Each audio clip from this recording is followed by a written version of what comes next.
Selamat pagi, kami kelompok 3 akan mempresentasikan hasil diskusi kami. Baiklah, di sini saya akan memulai untuk presentasi diskusi kami. Pertama, lipid. Lipid memiliki dua bagian. Yang pertama ada kepala atau bisa disebut hidrofilik hand atau komponen utama fosfolipid yang memiliki susunan membran sel. Kepala hidrofilik terdiri dari gugus fosfat yang larut dalam air. Gugusan ini menghadap ke arah air di lingkungan salurer dan melapisi permukaan luar dan memiliki membran sel. Hal ini membantu membentuk lapisan luar dan dalam yang memisahkan isi sel dari lingkungan eksternal. Kedua ada hydrophobic tiles, adalah komponen utama fosfolipid yang menyusun membran sel. Ekor hidrofobik terdiri dari rantai asam lemak yang tidak larut dalam air. Rantai ini tersusun berdampingan membentuk inti hidrofobik pada bagian dalam membran lipid bilayer. Hal ini membantu membentuk lapisan lemak yang memisahkan isi sel dari lingkungan eksternal. Sekian dari saya, akan dilanjutkan oleh Angel. Saya akan melanjutkan presentasi dari Nirna. Saya akan menjelaskan struktur dan fungsi dari membran sel. Bagian pertama yaitu glikon protein, fungsi dalam perkenalan sel kekebalan tubuh. Kedua yaitu glicopolipid, fungsi sebagai komponen struktur dalam membentuk kestabilan sel. Ketiga yaitu fosfolipid, fungsi sebagai bahan membran sel. Keempat yaitu protein perifer, fungsi mendukung sitoskeleton, komunitas sel sebagai enzim dan transport molekul kecil. Saya akan melanjutkan presentasi dari Angel. Yang pertama adalah protein seluler, fungsi mendukung proses penjalan yang penting dalam tubuh. Selanjutnya adalah protein integral, fungsi membuat transporter planus saluran, transporter enzim domain penahan struktur membran. Dan yang terakhir adalah fosfolipid bilayer, fungsi sebagai bahan penyusun membran sel. Sekian dari kami, akan dilanjutkan oleh Metsi. Perkenalkan, nama saya Metsi Fildaisali. Saya akan melanjutkan presentasi dari Angel dan Gratia.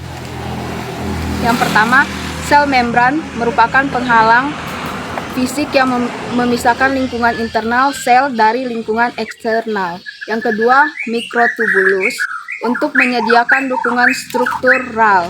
Yang ketiga, endoplasma retikulum berfungsi untuk berkontribusi dalam sintesis dan modifikasi protein. Sekian dari saya dan akan dilanjutkan oleh Nanda. Assalamualaikum warahmatullahi wabarakatuh. Perkenalkan, nama saya Nanda. Saya akan melanjutkan presentasi dari Metsi. Sentrosom berfungsi membantu pembelahan sel. Mitokondria berfungsi penghasil energi. Nukleus atau inti sel berfungsi sebagai pusat pengatur seluruh kegiatan sel. Nukleolus atau anak inti berfungsi sebagai tempat memproduksi ribosom yang tugasnya memproduksi protein dalam sel. Sekian dari saya, selanjutnya akan disampaikan oleh Afiani. Perkenalkan, nama saya Afiani. Di sini saya akan melanjutkan presentasi dari Nanda Wulandari. Sitoplasma berfungsi sebagai tempat penyimpanan bahan kimia sel yang penting bagi metabolisme seperti enzim, ion, gula, lemak, serta protein. Golgi body berfungsi sebagai tempat mengelola dan memodifikasi protein. Ribosom berfungsi membuat protein dan melakukan sintesis protein dalam sel. Lyososom berfungsi mencerna bagian-bagian sel yang rusak atau zat asing yang masuk ke dalam sel. Sekian presentasi dari saya, selanjutnya akan dilanjutkan oleh Deden. Perkenalkan, nama saya Deden Hidayat. Saya akan melanjutkan presentasi dari Afiani. Retikulum. Retikulum adalah bagian dari sel tumbuhan. Pengertian retikulum. Retikulum adalah organel yang dapat ditemukan dari semua sel eukariotik dan dapat ditemukan dari sistem endomembran. Retikulum terbagi dua bagian, yaitu retikulum kasar dan retikulum halus, dan ini adalah retikulum kasar. Terima kasih. Dan akan dilanjutkan oleh Yosafat Arsal. Perkenalkan, nama saya Yosafat dan saya akan melanjutkan presentasi dari Deden Hidayat. Fungsi retikulum adalah sebagai saluran masuknya nutrisi ke dalam membran. Ciri khas retikulum adalah bentuknya yang mirip labirin yang saling terhubung dan memfiltrasi di dalam sitoplasma. Sekian dari kami, terima kasih.